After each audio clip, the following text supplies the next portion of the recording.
Hi everyone, absolutely fuming after that result. But look, anyone will be after a derby defeat, I suppose. It's just, it's the manner in which we were defeated, I think, really. Obviously a terrible start. It's such a big lead up to the game. Everyone was looking forward to it, everyone was buzzing, especially after that massive win over Shelbourne. You're getting really pumped for it, and you're thinking, yeah, we're gonna do something now tonight, and I was feeling pretty confident going into it, thinking we're gonna come away with something. But just a corner was just brutal. Like, just let in and and of course it'd be Andy Lyons, because why not? Like, of course he'd be the one to score first. Obviously Danny Manju got one as well, another exposed man, and there you have it. It's a story of our last few years, like our former players playing against us, play well against us, leaving the club, not being replaced. I actually thought Max Murphy had an okay game. He's been thrown into the deep end. Obviously that own goal is not pretty, and it's terrible when it happens to a player. It's brutal, but there you go. And look, I think a lot of people do are forgetting James Talbot. The similar saves he made last night were unbelievable. Like, they really kept us in the game, I thought, and like, he was the best player for the first few, a third of the game, and well, most of the game anyway. But it's not great when your goalkeeper's being your best player. Obviously their team's getting in and they're getting shots away, and they were. And Rovers look dangerous all the time going forward, and Jack Byrne's balls through with his brilliance, and you can't really fault the Rovers. Like, they were great. Obviously, look, it was great with Junior when he got his goal and got in and hit the rebound and it went back in. You're thinking, great, we're getting back into this. Like, Bohs are going to come back. You're thinking all sorts. But while we were still celebrating, Rovers went up to field and score again, and you're just thinking, what the hell? Like, it's brutal, and it's just showing the lack of leaders that we have in that team, unfortunately. And not even leaders, experience. And look, I love Keith Long. I don't want Keith Long to go. I don't want him out. And it's only a minority of people, I think, that were thinking that at the time. But I certainly don't want him to go. I think he's the best manager we're going to get, and could ever get for a long time. And I think he's brilliant. But in a way, you have to think, why didn't you sign someone experienced? Like, he never does. It's obviously not his philosophy. It's obviously not his thinking to get someone old.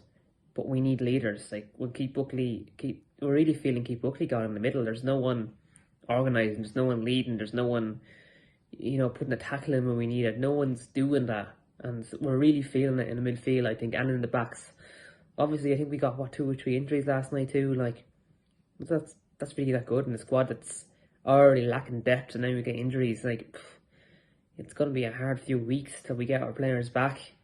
But I think Keith Long really needs to start thinking about getting leaders in the dressing room and getting more experienced players, because that is shown last night. It's not sustainable doing what they're doing. And look, it's going to happen against other teams too. Not as good as Rovers, but other teams too. Just no leaders in the team, no one organising.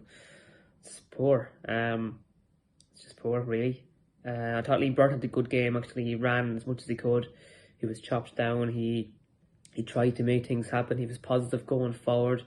I thought Junior did okay. He fed off what he could get. He done what he could do, really. Livingston, he's hot and cold. He was there, but we're missing leaders. I'm fuming. I'm disappointed.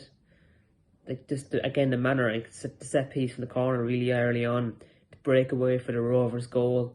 Like, no, like, it's just brutal. But look, hopefully we pick ourselves up and go again now next Friday against UCD, I think it is, and we get a win there and push on then again. And yeah, come on, Bohs. Hey guys, it's Philip here, back. Been away for a bit of a break as such, just busy with work and stuff, but back with a bang, baby, back with a bang. Just my quick reaction to Shamrock Rovers 3, Bohemians 1. Look, call a spade. Rovers absolutely thoroughly deserved that this evening. Outclassed Bohs from start to finish, barring a 10-minute period. But I think it's the strongest performance we've seen in a long time up in Dalymount. A place where Rovers always seem to struggle, regardless of the game or the date or the fixture, whatever it is.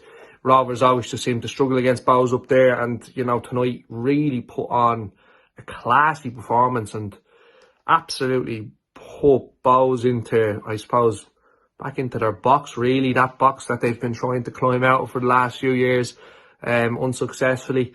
And look, I suppose the one thing I'd say is it's really fair for Keith Long now. another poor result, and it was just a performance. There was just nothing there. I think his team selection was wrong from the get-go. You could see Bohs were really second best straight away, and obviously 2-0 down at half time. The second goal goes in, and you think, oh geez, it's going to be a good night. But look, you need to be honest as well. That 10-minute period that Bohs did have, they done quite well to get back into the game, and I was very concerned at the time, because they really did look like they were knocking the ball around. And obviously the goal comes, and you think to yourself, oh Jesus, we're in trouble here, because they looked like the momentum was just completely swinging one way, and Rovers were hoofballing and just trying to really kind of maintain the lead, obviously, but just kind of trying to halt the momentum that Bohs had gathered. But look, the third goal goes in for the third goal of the game goes in, and all of a sudden you're thinking, what's going to happen? And you think, oh no, we're in for it in the last few minutes. But that fella, what's his name? Oh, that's his name, Danny Mandrew, baby. Gimme, Mandrew after midnight. Won't somebody help me chase the Bohs away? Yup, Dublin's green and white. Hey guys, just back from Oriel Park there, where it finished Dundalk 2, Shelbourne 1. I'd love to say it was a good game. It wasn't really a great game, to be honest. First half passed, but absolutely nothing happened, and there's no point even really talking about it. Nothing happened right up till literally injury time in the game. In the first half, Griffith getting the second yellow card and sent off. Stupid challenge, really, just poking his foot out, really, and yeah, it was a yellow card, and he was already booked. He had to go. And then Duff on the sideline giving plenty of abuse to the ref and gets booked. He threw a bottle or something. He got another yellow card sent off. It was really stupid. That was from Duff. I think should have known better. But went into the break at 0-0 with Dundalk a man up, and really should have punished Shelbourne, and they did, to be fair now, with when Daniel Kelly scored and put them 1-0 up. But of course, because it's Dundalk this season, we have to make things hard for ourselves. And then Stephen Bradley went and got himself sent off. He was fouled, pulled down, and then as he rolled over, he kicked out. Yeah, it was a red card. I honestly, at the time, I thought, what the hell is he sending him off for? Like, what did he do? Looking back, seeing replays of it, yeah, he kicked him in the back. Red card, very stupid. I'd say Stephen O'Donnell's going to absolutely eat him in training tomorrow if he's not already ahead of him now. But the game went on anyways, and Shelbourne got another penalty against Dundalk, and this one just as bad. I don't see how it was a penalty. Oh, the referee tonight was terrible. But yeah, slotted it away, sorry about that. 1-1, and then literally straight away Dundalk made 2 changes. Martin and McMillan on, and Keith Ward, just as soon as we ducked tip, ball went out to him on the wing, and he put this fantastic ball in. Absolutely, ball was fantastic. It was straight in onto Martin's head, bang, 2-1, and that's how it ended the game. Apart from the sending offs and the goals, nothing happened. It was a dull game, really, to be honest. And yeah, on Drogheda now, but no real fighting. The team have to get better, so we do. Right, cheers. Alright folks, just leaving the Rime at Bray Brandywell Stadium here, where Derry City have beaten UCD by 7 goals to 1. This game was over as a contest at half time thanks to 5 goals in the first half from Derry City. 3 goals in 10 minutes in the first half put this game beyond UCD. Patrick McLennan with a great ball over the top gave the fine Will Pageant who gave Derry City the lead. Then it was a turn of Shane McLennan to find Jamie McGonigal and behind Sam Todd, who made it 2-0. Then it was a turn of Brian Maher who found Jamie McGonigal, who raced clear to make it 3. Derry made it 4 through Cameron McJanet, who played a great 1-2 with Matty Smith and then headed home for 4. Cameron Donegan just before half time let rip from about 30 yards, which was spilled into net by the UCD goalkeeper. Derry came out in the second half, got a goal through Ronan Boyce to make it 6. McGonigal then completed his hat-trick for 7. UCD got a goal back to make it 7-1 before McGonigal missed one they make it 8-1. Derry City then, Rory Higgins ran the changes and gave a debut to 16-year-old Dahi McCallan. A great night's work at the office, a great way to bounce back from 2 disappointing results in the last 7 days. Derry City maintain their lead at the top over Shamrock Rovers as it finishes here 7-1. Thank you. Hi guys, a 2-0 win for the Saints at home to Harps. Yeah, I'm chuffed to get the result because we have been struggling with scoring, and to keep a clean sheet and get 2 goals is great. Doyle getting 2 goals is great. It's going to do us confidence a world of good. I think, in all fairness to him, everyone is looking at him saying, I should be banging in goals constantly, but the reality is, if you're actually watching the game, he's doing a lot of work. His work off the ball is phenomenal. Like, he covers so much ground. In fairness, the service might be great, but to get the win is great. Back 4, excellent. And Banquet injured, hopefully it's not too much. Kravosty and Redmond at the back, excellent. Like, Redmond has to be winning the season for me. Midfield, super. Adam O'Reilly, Forrester again, excellent.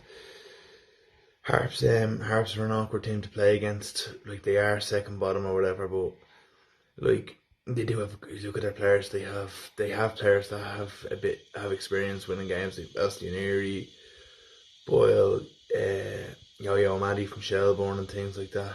And well, Webster, but he wasn't there tonight. Like, they do have probably better squads than the clubs around them should.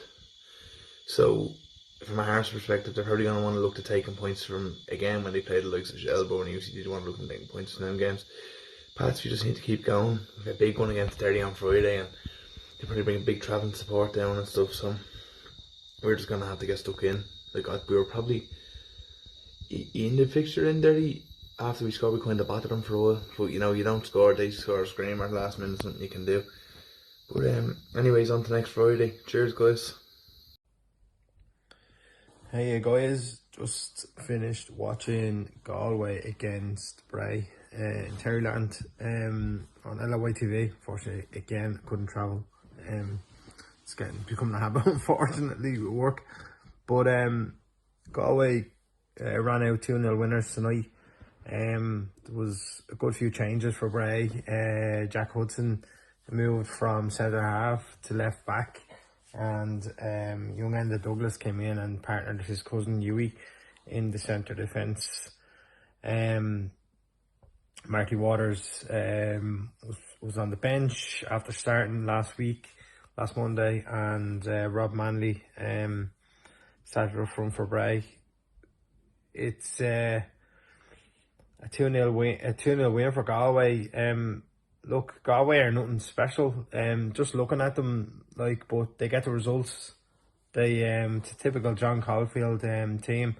There's no magic or anything in that team. They just know how to get results, and fair play to them. They're obviously up there, and he'd be absolutely thrilled with that. There was nothing towards the end of the game that worried him, and with a comfortable 2-goal lead,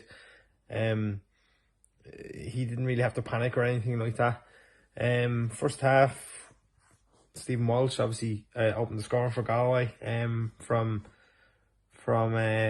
about 8 yards out, and put the ball by McGuinness, 1-0 at half time. And then second half, Bray actually, in fairness to Bray, we actually started well, and even though we didn't create many chances, we were on top. And then what I thought was a harsh penalty. It's quite difficult to see on LOI TV, obviously, with the camera and stuff, and there was no replays. But Hugh Douglas was adjudged to have fouled. I'm not sure who he fouled, but David Hurley put the ball into net. It was 2-0. It was probably game over. Bray probably weren't, and they probably deep down they knew they weren't getting back into the game. So again, obviously disappointing result for Bray, and it's funny. I was just looking back on the last time we were in Terryland. We beat Galway in a playoff, and not one of those players was playing for Bray tonight, and it's obviously changed times and stuff. But fingers crossed, later on the season, we can get a run together and get a couple of goals on board, and like, we have 6 goals, so we're the only team in the first division not to hit double figures. So that's disappointing. But what can you do? You soldier on. It's been a tough old season. So finished Galway, who will definitely be up there. They don't play spectacular football, but they get results. So Galway 2, Bray 0. Hi Keith, just doing a review on the City and Cobh game. It was 3-2 win to City down in Cobh. City were lucky to get away with 3 points last night. Threw away an awful lead. Like they were 2 up and they were kind of cruising enough in the game. Rory Keating with the first, and to be fair, Matt Hill got an absolute superb half volley from the left hand side of the box, very similar to the goal against Waterford the other day. City got 2 more goals that were disallowed offside, and I'd say if they went in, it would have been a complete rout. But at 2-0, City could win an awful goal. O'Brien Whitmarsh scored for Cobh, and as I said, I'm delighted for him that he got off the mark because he deserves it. But there was nobody marking him on the far post. It was crazy, the defending, whatever happened wherever they got lack of communication there. Then Conor Drynan equalised for Cobh. I actually couldn't see it because of the crowd, which was a kind of a good and a bad thing. So I didn't see the equaliser. So again, just concede there just before half time, but won it then with a Keane Coleman header in the second half. It was around the 64th minute or something like that. Great header on the back post. And then City cleared the ball off the line 3 times. So at the end of the game, Gilchrist, Kevin O'Connor, and there was somebody else cleared it as well off the line. So, they got out of jail big time, a huge 3 points. So, yeah, and it was great to see the crowd down there. They said it was 3,900. I don't know if there was that or not, but maybe there was. The place was full and it was fantastic. And it's a great revenue too for Cobh. Nice to see money coming in down there because they're a great club and they're a well-run club. So nice to see City get 3 points, and as I said, nice to see Cobh get the money out of it. Again, as we said, I think Bolger and Gilchrist, from what I could see the game, it was very hard to see a lot of the game last night. As I said, Gilchrist looked very good again. And as I said, look, the most important thing is that we picked up the 3 points, especially with Galway and Waterford winning. So just to try and keep that little gap if we can between us and Galway, because they'll stay with us for all the way as long as we're winning anyway. That's the most important thing. So again, great result, and sorry I don't have much in the game because it was actually quite hard to see, and as I said, which isn't a bad complaint. Great atmosphere down there, and great to see that type of atmosphere for a local derby. Thanks, Keith. Final score from Richmond Park, St Pat's 2, Van Harps 0. 2 goals scored by Owen Doyle this evening, 1 penalty and 1 from a header. Thought St Pat's deserved the victory. I think Owen Doyle, he seems to score against us even though he started the season. This is his first season back. It's 3 goals now he got against us. It's like the moment Harps are playing really, they're not getting the breaks, but they're creating so many mistakes at the back. Going on a high from last season to this season is totally chalk and cheese. It's just not really good at the moment. What positive was UCD got beat 7-1 this evening by Derry City, and Shelbourne getting beat as well by Dundalk. Harps' next home match is against Shelbourne and Fun Park next Friday night, which we really need to pick up our 3 points, or it's going to be a long season, which it is. We need to improve from start to finish, cut out these mistakes, and we need to look to attack more, but also we need to defend because we're giving away so many mistakes. Disappointing feeling I have at the moment. Wasn't expecting much, but we do need to get better, and hopefully we'll pick up the points now next week of the Harps. So full time, and it's Blues 2, Wexford 0, and not a lot to say about this one really. It's kind of it was good. They were the better team, but it wasn't a masterclass. I think it was good to see a good performance and a good result after a tough weekend last time.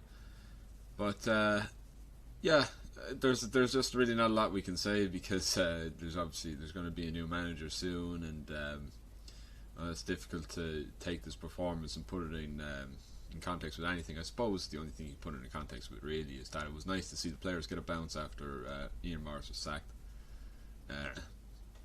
Sometimes that doesn't happen, so that was nice. Anyway, look, it's a win, and it's an important 3 points, so we'll take it.